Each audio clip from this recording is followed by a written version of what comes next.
Welcome back to Hank's Survival. It's been a while. My hair has gotten very long, but it's summertime just about, and it's been a while since I uploaded. And I found this. Now, I'm not sure if I did a video on it before or not, but I'm looking around at these big pine trees looking for sap for a video. Well, you wouldn't believe it. One of the smallest pine trees, maybe 6 foot tall, yielded this much sap, pitch, and some of it has a consistency of like peanut butter. It's so incredibly sticky. Some of this stuff is a little bit rougher, but today I'm going to show you just a survival hack that I'm sure you've seen many times before, where we melt this down into a fire starter. But I'm going to expand on a couple of ideas for making multiple fire starters. If you don't know anything about it, different materials. And someday, I wish I would have taken a video of this on the tree. I was so excited when I found out. I just pulled it all off, and I'm not there anymore. But that's just a huge chunk, and this would be very, very useful in a survival scenario, possibly life-saving. So without further ado, I'm going to get a little campfire going. I just kind of burnt out the surrounding leaves with a propane torch that I had. Hopefully killing most of the ticks with all that Lone Star tick stuff going on. I don't know if we have those in my neck of the woods up in Appalachia, but yeah, let's get to it.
Now, some of you may know from my botched overnight camping video that I was feeling like there was something around me. And, you know, paranoia or feeling of being watched is pretty common in the woods. But a few months after that, there was a confirmed, I saw it, black bear that I was actually archery hunting. And I look to the field for no reason. I just happened to see a bear at the same time do this. Look at me and duck back down into the goldenrod. And I know people say, like, oh, you shouldn't run. You can fight the black bear. It broke line of sight with me. I took off. And as you know, we always stay armed with a secondary sidearm. So I had my 9mm. Worst case scenario, I just would have stood my ground. But with that being said, always pay attention about like what's going on in your environment. Right now, I'm looking around. I'm very close to that actual location of where that bear was. And as you can see, I'm in semi-thick woods, you know, so there's a lot of cover. This is the type that they like. It's not too thick, but it's not too thin. And it doesn't matter if it's people or a predator or what could be going on. You should always be looking around.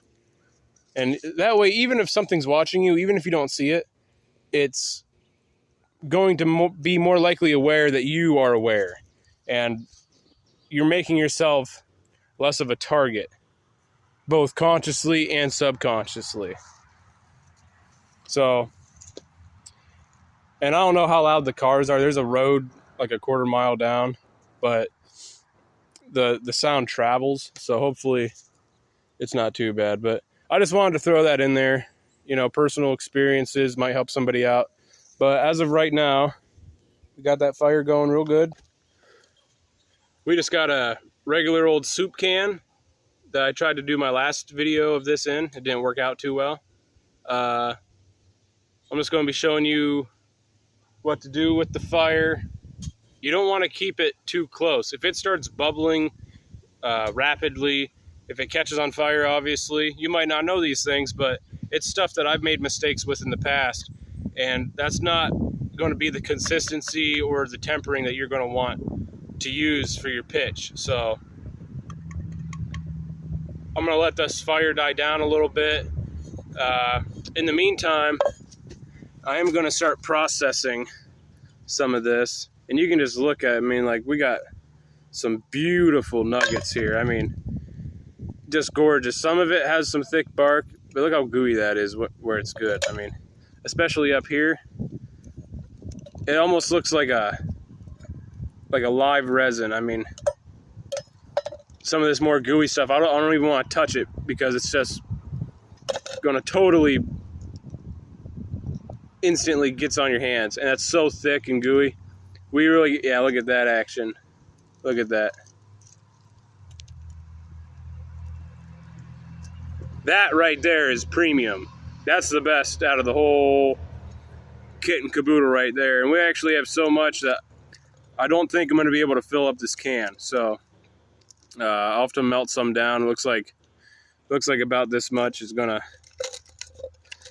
have to wait. Yeah, we'll get this little bit in there. Oh, spilt the can, but it didn't fall out, so. Alrighty, yeah, let's get this next to the fire and get this show on the road. So right now my fire's not going too crazy. It's still hot, it's still burning and stuff, but it's just died down a little bit. And so I'm just gonna be putting this can right next to it. And if I notice any kind of extreme change, like it starts smoking or burning, once it melts down, like I said, any type of excessive bubbling, then we're gonna immediately try to move that away. Hopefully it's not too crazy right now, but the goal is to get this to melt down. It's probably going to fill it up actually a decent amount. We'll probably get about a third of a can from that massive lump. Like I said, something that size in a survival environment could get you easy access to fire for weeks, honestly. Things are still heating up, but I tell you, as this pitch warms up, it's smoking just a tiny bit. That's going to happen, but it smells stronger than pine sol. If you like the smell of like super strong pine odor, holy crap, this is fragrant. This is like definitely an incense on its own. A very sticky and quite flammable incense. Okay, guys, we're starting to get some good bubbling. My camera will focus. As you can see there, it's going a little bit crazy for a second, but this is starting to get really condensed. I can start to push my finger down in there. So yeah, almost there. Now hopefully I don't get any ticks on me sitting here. And I know I'm not really in frame the best I could be. But, you know guys, what I really want for this channel to accomplish is I want to be on one of those survival TV shows. I know I probably wouldn't make it like to the very end. I guarantee you, I know for a fact, there's people that are way, way better than me at this kind of stuff. My biggest weakness is probably knowing plants. There's all kinds of herbs and spices and different berries and barks and stuff that you can eat. And I don't know very many of those, except for what's around in my area. And even then, seasonally, who knows what's available and what's not.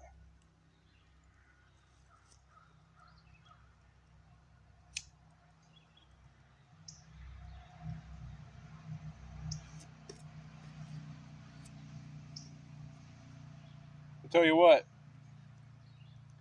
pine sap on your fingers makes it tricky to pack your pipe.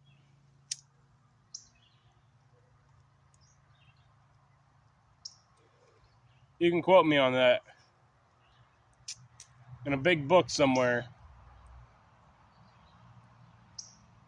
But this stuff's really starting to boil down. I'm going to switch the video over.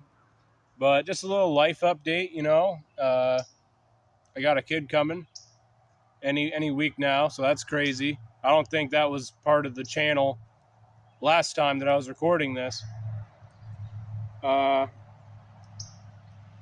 And life's just been flying by, honestly.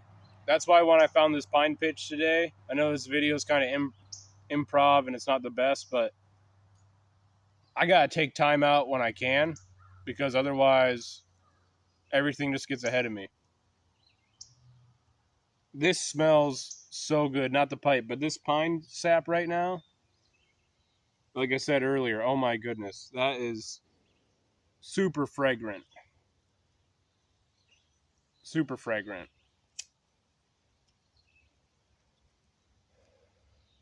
I think another thing that triggered this is, you know, not just, I did find the pine sap, and that was just pure luck. But last night I just happened to watch one of those Dual Survivor episodes that was free on YouTube. And that stuff always gets me back into the groove. I mean, it always hypes me up. And so as soon as I saw this pine sap today, I just knew there was going to be another video coming out. And also shout out again, I've probably talked about them in the past, but like Greg Ovens, my bad. Shout out to Greg Ovens. Really one of the best backpackers, survivalists that I know on YouTube. I don't know him personally, but same thing with Foolers or Fowlers, Makery and Mischief. He's got a lot of great videos. Awesome. I mean, they're both really pioneers of this kind of stuff as far as uploading videos. They got some of the best knowledge. You know, shout out to Cody Lundeen, the hippie guy on Dual Survivor. That's what got me into this stuff way before anybody. When that show was on TV, as a kid, I used to love watching that.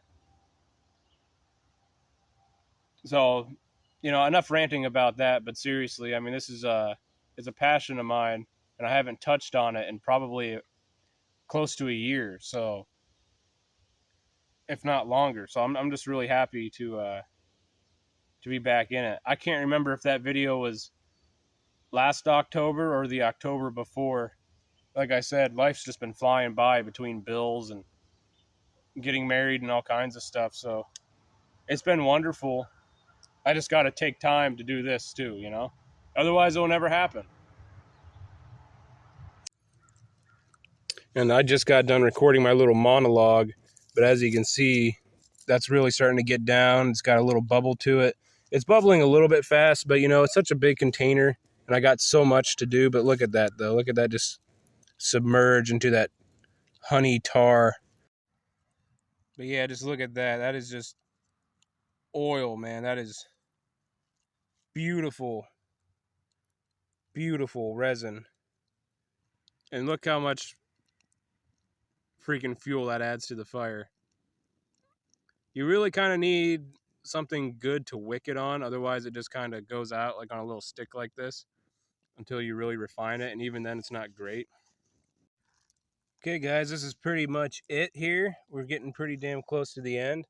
Now, you can let this boil down and get a little bit more refined, and there's still a little bit of chunky stuff in there, but this is almost completely just pure tar. The more you boil it down, the less impurities, less moisture. And you see there's still some pretty thick stuff in there. But at this point, you could really start to do stuff with it. All right, so right here, there was a little pine needle branch. I dipped it in very slowly so the needles wouldn't like fall in or out or break off. And then I pulled it up very slow and held it. And it's formed this like pretty sticky, solid thing. But what it's done is it's allowed it to form a wick. And theoretically, I should be able to take my lighter, and it might take a second for some of this to melt off, but this should be almost like a napalm. So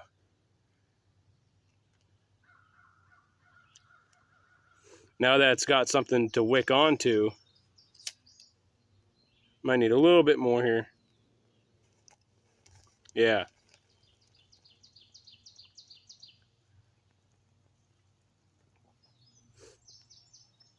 If you put this at an angle when you're making your fire, that's going to drip down, which will continue to build and burn. Like if I had it like this, there's going to be a little pool of of pitch that's going to be forming on the bottom that will continue to burn, and then the heat will continue to rise up this needle branch, melting more and more of that pitch. And I'm going to get such an amount of flame and heat from this little bundle here than I ever would have been able to, well, maybe, but of holding my lighter there all day long. It would have taken so long.